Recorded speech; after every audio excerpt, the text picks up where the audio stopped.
33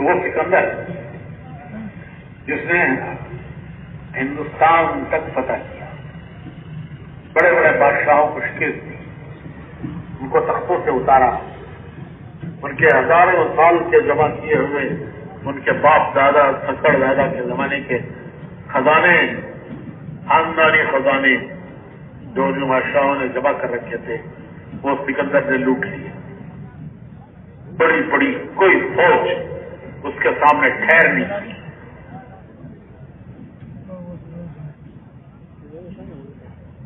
ہر ایک کو فتح کرتا چلا گیا۔ جہاں وقت ہندوستان آیا تو آگے بڑھنے سے اس کی فوج نے انکار کر دیا کہ اتنا زمانہ گزر گیا، اتنی دور کا سفر کہ جتنا سفر کرنا کوئی سوچ نہیں سکتا تھا اس زمانے میں، انہوں نے صرف سفر نہیں کیا، راستے کی سب حکومتوں کو شکل دی، روز اٹھنا اور جنگ لڑنا۔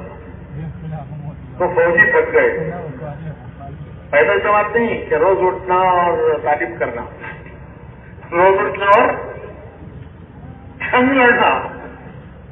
تو فوجی تھک گئے، انہوں نے کہا کہ ہم آگے نہیں بڑھیں گے، اور جب وہ آگے نہیں بڑھیں گے تو یہ اکیلا کیا کرے گا؟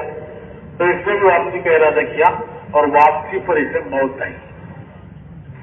جب موت کے آثار آئے، بہت سمجھدار تھا، ملکوں کو فتح کرنے والا، بہت سمجھدار تھا۔ اس نے اندازہ لگا لیا کہ میرا آخری وقت ہے، اب بہت قریب ہے۔ اسے اندازہ ہو گیا کہ اب میں مرنے والا ہوں، تو اس نے اپنی فوج میں اعلان کرایا کہ ہے کوئی جو مجھے اتنی مہلت دلا دے، اتنی زندگی دلا دے کہ میں وطن جا کے مر جاؤں، میری اتنی مہلت مجھے مل جائے، اتنی زندگی مجھے مل جائے کہ میں وطن جا کے مر جاؤں۔ ارے ہے کوئی، اگر کوئی اتنا کر لے، میں سب دولت اسے دینے تیار ہوں، میری سب دولت میں اسے دینے تیار ہوں۔ کون سی دولت؟ جو پتہ نہیں کتنے ملکوں کو فتح کی ہوئی، وہاں کے بادشاہوں کی، ان کے ہزاروں سال کے خزانوں کی وہ دولت جو اس نے حاصل کی تھی، وہ چند دنوں کی زندگی کے لیے دینے تیار ہے کہ مجھے بس اتنی مہلت مل جائے کہ میں اپنے وطن جا کے مر جاؤں۔ مجھے معلوم ہے کہ موت تو آئے گی، لیکن اتنی مہلت مل جائے کہ وطن جا کے مر جاؤں۔ تو حسرت کی موت، ایسی موت، حسرت کی موت کہ پردیس میں جان دے رہا ہوں، کیونکہ آگے کی کوئی امید نہیں ہے، آگے کے لیے کوئی بھیجا نہیں ہے، آگے کا کوئی انتظام کیا نہیں ہے۔ بس اسی زندگی کو سب کچھ سمجھ کر سب کچھ اسی کے داؤ پر لگا دیا ہے، سب کچھ اسی کے داؤ پر اسی کو سب سمجھ کر لگایا ہے۔ آگے کی کوئی انتظام نہیں ہے، آگے کے لیے کچھ بھیجا نہیں ہے۔ دوسری مثال، سمجھ ایک بھی مثال ہے اور پتہ نہیں کتنی ہزاروں مثالیں ہیں۔ حضرت سیدنا بلال رضی اللہ تعالی عنہ، ان کے انتقال کا وقت آیا، بیوی پاس بیٹھی ہوئی ہیں، دیکھ رہی ہیں کہ میرے شوہر دنیا سے رخصت ہو رہے ہیں، کہنے لگی کیسے غم کا وقت ہے، کیسے رنج کا وقت ہے، واہ کربا واہ کربا۔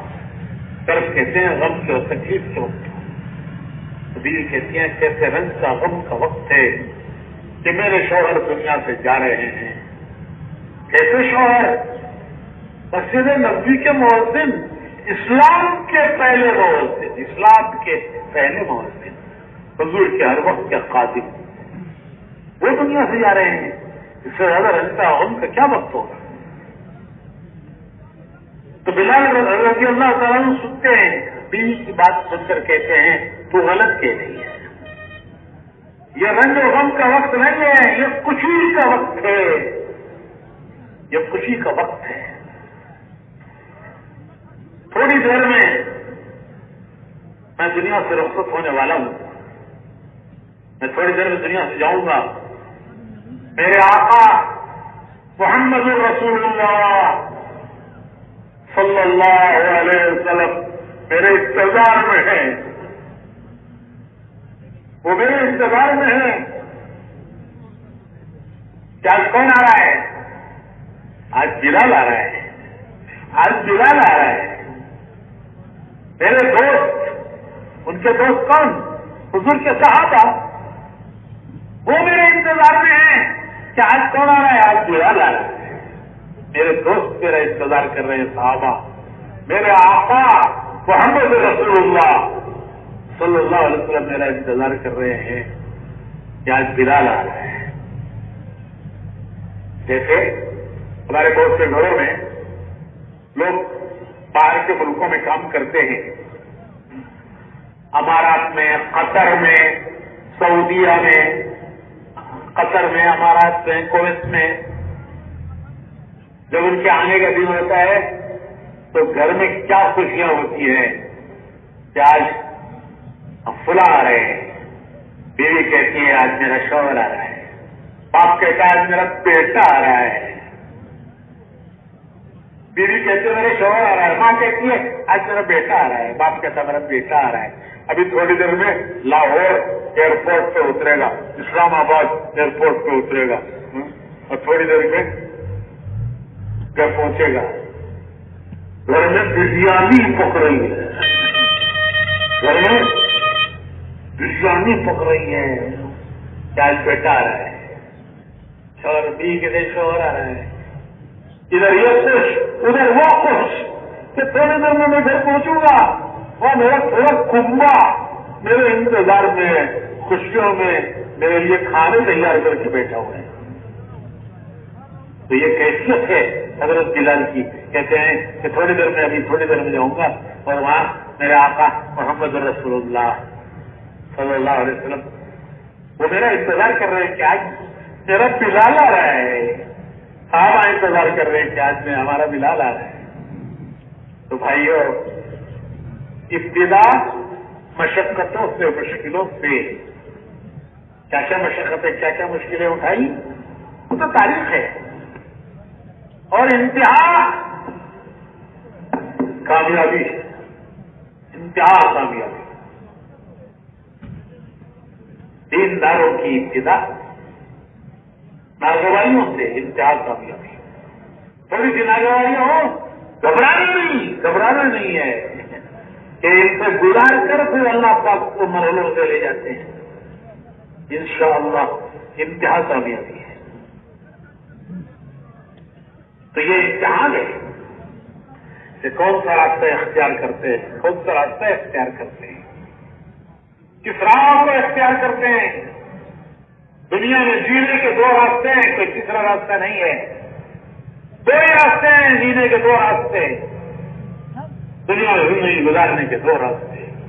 ایک راستہ ہم دیکھیں گے کہ ہمارا مالک کیا چاہتا ہے، ہم بھی دیکھیں گے ہمارا جی کیا چاہتا ہے، ہم بھی دیکھیں گے زمانہ کیا چاہتا ہے، ہم بھی دیکھیں گے دنیا والے کیا چاہتے ہیں، ہم بھی دیکھیں گے کہ ہمارا نفس کیا چاہتا ہے، دنیا والے کیا چاہتے ہیں، زمانہ کیا چاہتا ہے، زمانہ کیا کر رہا ہے. لوگ کہتے ہیں زمانے کو دیکھ کے چلو، حالات کو دیکھ کے چلو. نہیں، ہم تو حکم کو دیکھ کے چلیں گے. ہم بھی دیکھیں گے دنیا کیا چاہتی ہے، زمانہ کیا چاہتا ہے، ہم دیکھیں گے ہمارا مالک کیا چاہتا ہے، کیونکہ ہم نے اس کو مالک بنا ہے. ہم نے عہد کیا ہے لا الہ الا اللہ محمد رسول اللہ، کہ ہم نے عہد کیا ہے. ہمارے پیدا ہوتے ہی سب سے پہلے ہمارے ایک کان میں اذان دی گئی ہے، ہمارے ایک کان میں اقامت پڑی گئی ہے کہ تمہارے تم دنیا میں آئے ہو، یہاں جینے کا یہ راستہ ہے، یہ راستہ ہے، یہ تمہاری زندگی کا دستور ہے، یہ تمہاری دنیا میں جینے کا راستہ ہے. ایک کان میں سب سے پہلے اذان دی گئی، ایک کان میں اقامت پڑی گئی. اس کو سامنے رکھ کر دنیا میں جینا ہے. کیا ہم سے عہد دیا گیا ہے، عالم ارواح سے دیا گیا ہے، اور یاد دلایا گیا ہے. دنیا میں آتی عہد دیا گیا عالم ارواح نے، دنیا میں آتی یاد دلایا گیا کہ اس عہد کو یاد رکھ کے چلو، یہ راستہ ہے تمہارے دنیا میں جینے کا. تو دنیا میں جینے کے دو راستے ہیں. ایک راستہ یہ ہے جائز سے ایک راستہ یہ ہے کہ آدمی اپنی خواہشات کو دیکھتے چلے. کیا کریں گے؟ کیا کریں گے؟ وہ کریں گے جو ہمارا جی چاہتا ہے. وہ کریں گے جو ہمارا جی چاہتا ہے. نہیں، ہم نے ایک عہد کیا ہے، ہم وہ کریں گے جو ہمارا رب چاہتا ہے. مولانا الیاس صاحب رحمۃ اللہ علیہ فرمایا کرتے تھے کہ یہ محنت جی چاہی سے نکلنے کی ہے اور رب چاہی کی طرف آنے کی ہے. یہ ساری محنت جو ہو رہی ہے، یہ ساری محنت جی چاہیوں سے جی چاہیوں سے نکلنے کی ہے. ارے بھائی، جی کیا نہیں چاہتا؟ کیا نہیں چاہتا؟ جی کیا نہیں چاہتا؟ تو سب چاہتا ہے، لیکن خواہش کوئی ایک نہیں ہوتی. ہزاروں خواہشیں ایسی کہ ہر خواہش میں دم نکلے، ایک سے دم نکلتا ہے. ایسی ہزاروں ہیں، ہزاروں خواہشیں ایسی کہ ہر خواہش میں دم نکلے. بہت نکلے میرے ارمان، لیکن پھر بھی کم نکلے. آدمی ایک ارمان پر اپنی زندگی لگا دیتا ہے اور وہ ارمان پورے نہیں ہوتے. وہ انہیں ارمانوں کو لے کر زمین کے سینے میں دفن ہو جاتا ہے. اپنے ارمانوں کو اپنے سینے کے صندوق پہ بند کر کے زمین کا پیغام بن جاتا ہے. تو ایک راستہ ہے. اور مولانا ایسا فرماتے تھے کہ یہ ساری محنت جی چاہیوں سے نکلنے کی ہے. بہت کچھ جی چاہتا ہے، ان سے نکلنے کی ہے، اور رب چاہی کی طرف آنے کی ہے. جی چاہیوں سے نکلنے کی ہے، رب چاہی کی طرف آنے کی ہے. تو میرے بھائیوں، یہ ہمارا راستہ نہیں ہے. ہم نہیں دیکھیں گے ہمارا جی کیا چاہتا ہے، ہم نہیں دیکھیں گے دنیا کیا چاہتی ہے، ہم نہیں دیکھیں گے زمانہ کیا چاہتا ہے. ہم دیکھیں گے ہمارا رب کیا چاہتا ہے. ہم وہ کریں گے جو ہمارا رب چاہتا ہے، ہم وہ نہیں کریں گے جو ہمارا جی چاہتا ہے. کیوں کہ ہم نے بندگی کا اقرار کیا ہے، اپنے اللہ سے بندگی کا اقرار کیا ہے کہ تو ہمارا رب ہے، ہم تیرے بندے ہیں، ہم تیرے بندے ہیں. بندگی بہت بڑا اعزاز ہے. ارے اللہ کہ میرا بندہ، اللہ کہ میرا بندہ، کتنا بڑا اعزاز ہے ہمارا کہ اللہ کہ میرا بندہ. تو بندگی ہمارا اعزاز ہے، بندگی ہمارا رشتہ ہے اللہ سے. ایمان کے دو وائر، کرنٹ کے دو وائر، ایمان کے دو وائر، لا الہ الا اللہ ایک وائر، محمد رسول اللہ دوسرا وائر. دونوں کا کنیکشن ہوتا ہے تو اجالا، اور کنیکشن ٹوٹتا ہے، کٹتا ہے تو کنیکشن کٹا وائر کا تو اندھیرا. کیونکہ کنیکشن کٹا ہے تو دنیا اندھیرے میں جی رہی ہے، اندھیرے میں جی رہی ہے.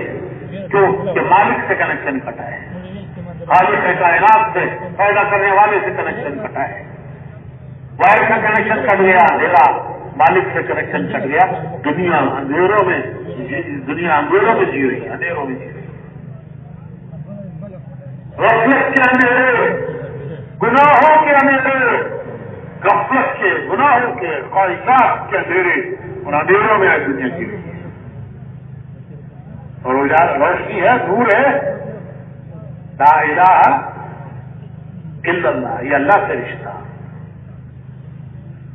محمد رسول اللہ، یہ اللہ کے پیارے نبی سے رشتہ، اللہ کا رشتہ. لا الہ الا اللہ، اس کے بندے ہیں. اللہ کا رشتہ کہ ہم اس کے بندے ہیں، وہ ہمارا رب ہے.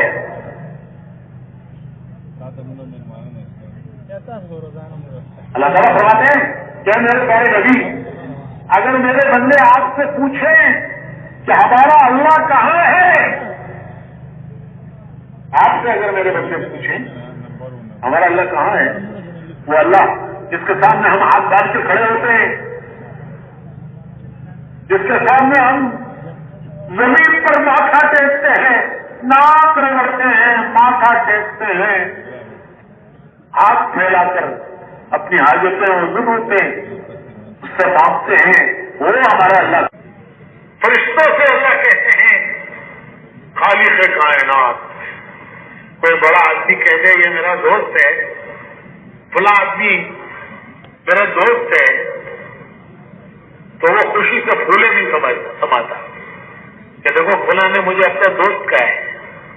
اور یہاں خالق کائنات، رب کائنات فرشتوں سے کہہ رہے ہیں کہ زمین پر میرا دوست کون؟ ابراہیم۔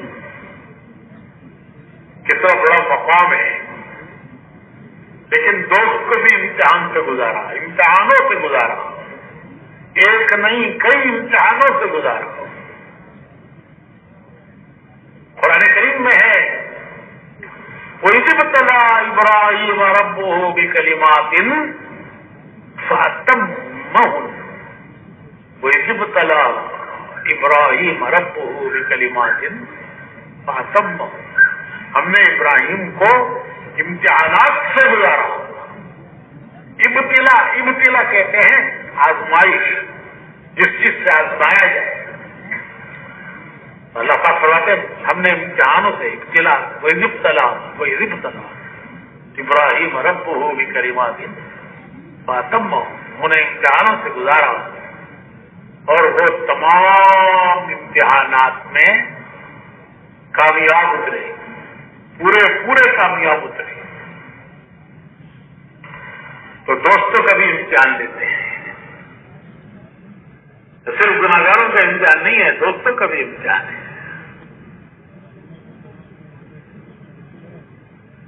صحت بھی امتحان ہے، اور بیماریاں لا کر کے بھی امتحان لیتے ہیں۔ حضرت ایوب علیہ السلام بڑے نبیوں میں ہیں، ان کا صبر مشہور ہے، صبر ایوبی محاورہ ہے کہ ایوب علیہ السلام کا صبر، نبیوں میں صبر کرنے والے، ہر نبی کی کوئی خاص صفت وصف ہوتی ہے، ان کی خاص صفت تھی صبر۔ تو صبر ایوبی، انہیں اللہ نے امتحان بیماریوں میں ڈال کر امتحان دیا، بیماریاں بڑھ گئی تو وہ آبادی سے نکل کر ایک پہاڑ کے غار میں انہوں نے بیماری کے دن گزارے۔ وہ ان کے لیے آئی سی یو تھا، جیسے ہسپتالوں میں آئی سی یو ہوتے ہیں، بیماری بڑھ جاتی ہے تو آئی سی یو میں رکھتے ہیں، کہتے بھائی آئی سی یو میں ہے، کیا مطلب کہ بیماری بڑھ گئی ہے۔ ایوب علیہ السلام کا آئی سی یو تھا پہاڑ کا غار، بستی سے باہر، وہاں انہوں نے بیماری کے دن گزارے، سب نے ساتھ چھوڑ دیا، بیٹوں نے بھی ساتھ چھوڑ دیا۔ جب حالات اچھے ہوتے ہیں سب ساتھ دیتے ہیں، جب حالات بگڑتے ہیں تو سب ساتھ چھوڑ دیتے ہیں۔ بیٹوں نے بھی ساتھ چھوڑ دیا، ایک بیوی اکیلی تنہا وہ اس غار میں ان کی تیمارداری کرتی رہی، ان کی خدمت کرتی رہی۔ جب بیماری بہت بڑھ گئی، تکلیف بڑھ گئی،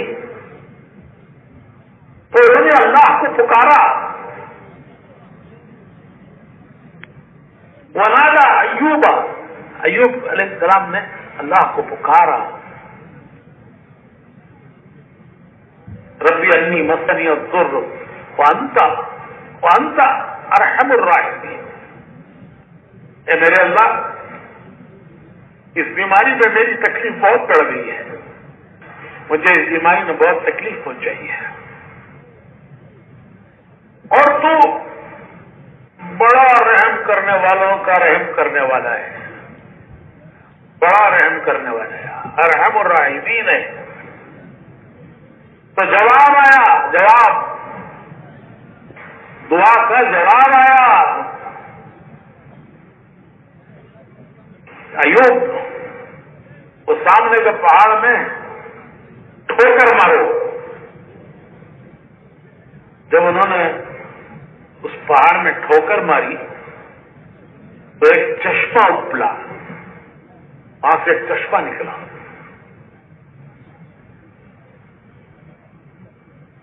جیسے اسماعیل علیہ السلام کی ایڑیوں کی رگڑ سے زمزم نکلا تو ایوب علیہ السلام کی ٹھوکر سے چشمہ نکلا.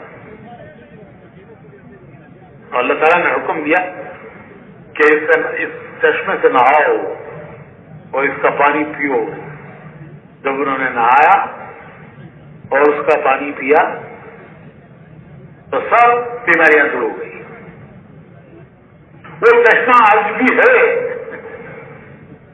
وہ غار بھی ہے, وہ چشمہ بھی ہے. ترکی میں ایک شہر ہے عرفہ, اس شہر کے پاس پہاڑوں میں وہ غار ہے, وہ چشمہ ہے. تو لوگ وہاں کا پانی کینوں میں بھر کر کے لے جاتے ہیں کہ اس کی برکت سے ہمارے بیمار اچھے ہو جائیں گے.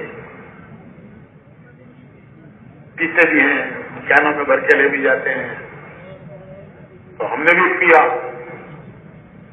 وہ پانی ہم نے بھی پیا. ایسا ٹھنڈا میٹھا پانی کہ آپ کا اصبا پینا جھٹ مارتا ہے. اس کے سامنے یہ بوتلوں کا پانی جھٹ جاتا ہے. ایسا ٹھنڈا میٹھا پانی. تو نبیوں کو امتحانات سے گزارا. ایک صاحب مجھ سے کہنے لگے کہ صاحب کیا بتائیں, ہمارے یہاں کے فلاں کارکن بڑے اچھے کام کرنے والے, کیسی قربانیاں دینے والے, پیدل جماعتوں میں پھرے, ملکوں میں گئے, 4 مہینے کتنی مرتبہ لگائے, نیک آدمی, پرہیزگار, نمازی, پرہیزگار, ذکر دعا کرنے والے. مولوی صاحب ان کو کرونا ہو گیا.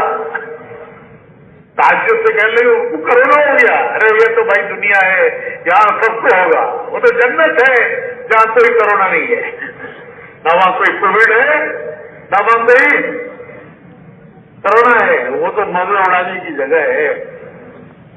خواہشہ پوری کرنے کے لیے اللہ نے دنیا نہیں بنائی ہے, جنت بنائی ہے. یہاں امتحان سے ہو جاؤ اور وہاں اللہ کی نعمتوں میں داخل ہو جاؤ. جب روح نکالنے کے لیے فرشتے آئیں گے, جب فرشتے روح لے نکالنے کے لیے آئیں گے تو کہیں گے ارجعی الی ربک راضیۃ مرضیہ فادخلی فی عبادی وادخلی جنتی. تو فرشتے کہیں گے چل رب کریم کی بارگاہ کی طرف چل. ارجعی الی ربک راضیۃ مرضیہ, چل رب کریم کی بارگاہ کی طرف چل, ایسے رب کی طرف کہ وہ تجھ سے راضی, تو اس سے راضی. راضیۃ مرضیہ, وہ تجھ سے راضی, تو اس سے راضی. فادخلی فی عبادی, اس کے نیک بندوں میں داخل ہو جا اور اس کی جنت میں داخل ہو جا. حدیث میں شریف میں آتا ہے اس کی روح جسم سے ایسے نکل آئے گی جیسے آٹے میں سے بال نکل آتا ہے. تو بھائیو, زندگی امتحان کی گھڑیاں ہیں. یہاں دنیا میں آنے سے پہلے تمام روحوں نے عہد کیا تھا. عالم ارواح کہتے ہیں جہاں روحیں ہیں. قیامت تک آنے والے انسانوں کی روحیں آج ہیں عالم ارواح میں. سب روحوں کو اللہ نے ایک ساتھ پیدا کیا, پھر اپنے اپنے وقت پر ان کو جسم دے کر دنیا میں بھیجتے ہیں. لیکن تمام قیامت تک کے آنے والے انسانوں کی روحیں عالم ارواح میں ہیں. جب عالم ارواح میں اللہ نے روحوں کو پیدا فرمایا, سب سے ایک عہد لیا, ایک عہد لیا کہ کیا میں تمہارا رب نہیں ہوں؟ اور سب نے اقرار کیا کہ بے شک آپ ہمارے رب ہیں, آپ ہی ہمارے رب ہیں. تو اس اقرار کا امتحان دنیا میں ہے. یہاں بیٹھ کر امتحان لیتے ہیں کہ کتنا اس اقرار پر جمتا ہے اور چلتا ہے اور کتنا اس اقرار کو بھلا دیتا ہے. عالم ارواح کے اقرار کا امتحان دنیا میں ہے. حضرت سیدنا علی رضی اللہ تعالیٰ عنہ فرماتے ہیں کہ عالم ارواح میں جو میں نے اقرار کیا تھا قالوا بلا، اللہ نے پوچھا کہ میں تمہارا رب نہیں ہوں؟ تو ہم نے سب کی روحوں نے فرعون، حامان، شداد، نمرود، ان سب کی روحوں نے جواب دیا قالوا بلا، بے شک آپ ہمارے رب ہیں۔ تو حضرت علی فرماتے ہیں کہ وہ جو میں نے عالم ارواح میں اللہ سے عہد کیا تھا کہ بے شک آپ ہمارے رب ہیں، وہ مجھے ایسے یاد ہے جیسے میں نے کل کہا ہو، جیسے کل کی کہی ہوئی چیز آدمی کو یاد رہتی ہے، وہ بھولتا نہیں ہے۔ تو حضرت علی فرماتے ہیں کہ میں نے عالم ارواح میں جو اللہ کے سوال پر کہ کیا میں تمہارے رب نہیں ہوں، تو میں نے جواب دیا تھا کہ بے شک آپ ہمارے رب ہیں، قالوا بلا، تو وہ قالوا بلا مجھے ایسا یاد ہے جیسے میں نے کل کہا ہو۔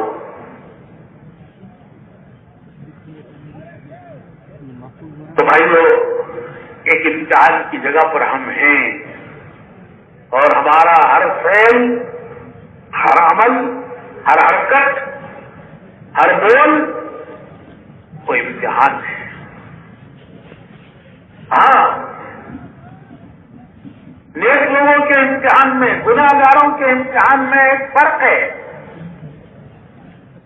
نیک لوگوں کے امتحان میں اور گناہ گاروں کے امتحان میں فرق یہ ہے کہ نیک لوگوں کی ابتدا ناگواریوں سے، مشکلوں سے، ناگواریوں سے، اور ان کا انجام کامیابی ہے۔ ابتدا ناگواریوں سے، حضور صلی اللہ علیہ وسلم پر 13 سال مکے کی ناگواریاں، 13 سال ہر طرح کی ناگواریاں، روزانہ کی ناگواریاں۔ پھر مدینے آئے تو مدینے میں بھی چین سے بیٹھنے نہیں دیا، کبھی بدر ہے، کبھی احد ہے، کبھی خندق ہے، اور انتہا کامیابی ہے۔ اور نیک لوگوں کی ابتدا مشکلوں سے ہے، ناگواریوں سے ہے، اور انتہا کامیابی ہے۔ اور گناہ گاروں کی ابتدا وہ عیش و عشرت سے ہے، مزے اڑانے سے ہے، عیش و عشرت، مزے اڑانا، اور انتہا ناکامی۔ اللہ تعالیٰ نے مصر کے تخت پر فرعون کو بھی بٹھایا، یوسف علیہ السلام کو بھی بٹھایا۔ مصر کے تخت پر فرعون بھی بیٹھا اور یوسف علیہ السلام بھی بیٹھے۔ یوسف علیہ السلام کی ابتدا ناگواریوں سے، گھر سے نکالے گئے، بھائیوں نے ترکیب کر کے گھر سے نکالا، قافلے کے ہاتھ بیچا، مصر میں لائے گئے تو ان پر الزام لگا۔ حالانکہ الزام لگانے والی خود ملزم تھی، لیکن الزام ان پہ لگایا اور ان کو جیل خانے میں ڈالا۔ 10 سال یوسف علیہ السلام نے جیل خانے میں گزارے ہیں۔ کتنا سال؟ 10 سال کیسی ناگواریوں سے گزرے ہیں۔ باپ چھوٹے، ماں چھوٹی، گھر چھوٹا، پردیش سے لا کر غلام بنا کر بیچے گئے، کتنا بڑا الزام لگا، پھر جیل میں ڈالے گئے۔ 10 سال کی جیل، 10 سال گزارے، اور کوئی کیس نہیں، کیس کی کوئی تاریخ نہیں کہ کب ان کا مقدمہ لیا جائے گا، کب ان کے مقدمے کی تحقیق ہوگی، کب مقدمہ لیا جائے گا، تحقیق ہوگی۔ ایک پردیسی ہے، جیل خانے میں پڑا ہوا ہے، اس کا کوئی پرسان حال نہیں ہے، کوئی اس کا والی وارث نہیں ہے۔ دن گزر رہے ہیں، مہینے گزر رہے ہیں، سال گزر رہے ہیں، 10 سال ایسی ابتلا سے گزرے۔ تو ابتدا ناگواریوں سے، اور انتہا پھر حکومت کے تخت پر بٹھائے گئے۔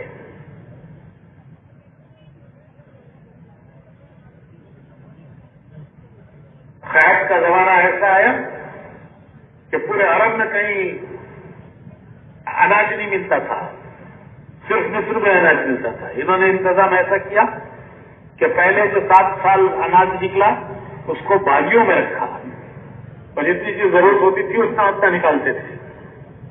پھر اگلے 7 سال جو قحط کیا ہے پورے عرب میں قحط پڑا.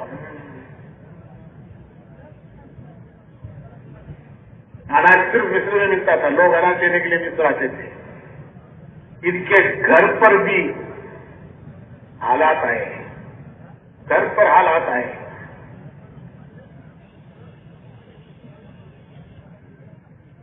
کھانے کے لیے کچھ نہیں رہا گھر میں.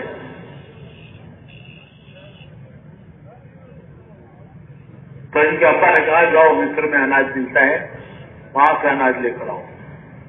تو اناج لینے کے لیے مصر آئے. نبی کا گھر میں کچھ کھانے کے لیے نہیں رہا. اناج سب ختم ہو گیا، کھیت جل گئے، قحط کی وجہ سے سوکھا پڑا. نبی ہے گھر میں اور ایسی مشکل سے زندگی گزر رہی تھی. اس کے بھائی آئے، یوسف علیہ السلام تخت پہ بیٹھے. ان کے آرڈر سے، ان کے حکم سے اناج ملتا ہے کہ کس کو کتنا اناج دینا ہے. تو اناج دینے کے لیے کون آئے ہیں؟ بھائی آئے. زمانہ گزر گیا، پتہ نہیں کتنا زمانہ گزر گیا، پچھڑے ہوئے کہ بھائیوں نے ان کو پہچانا نہیں کہ یہ مصر کے تخت پر بیٹھا ہوا ہمارا بھائی ہو سکتا ہے. ہم نے تو بیچ دیا تھا، پھر پتہ نہیں کہاں گیا. یوسف علیہ السلام اپنے بھائیوں کو پہچان گئے، یہ میرے بھائی.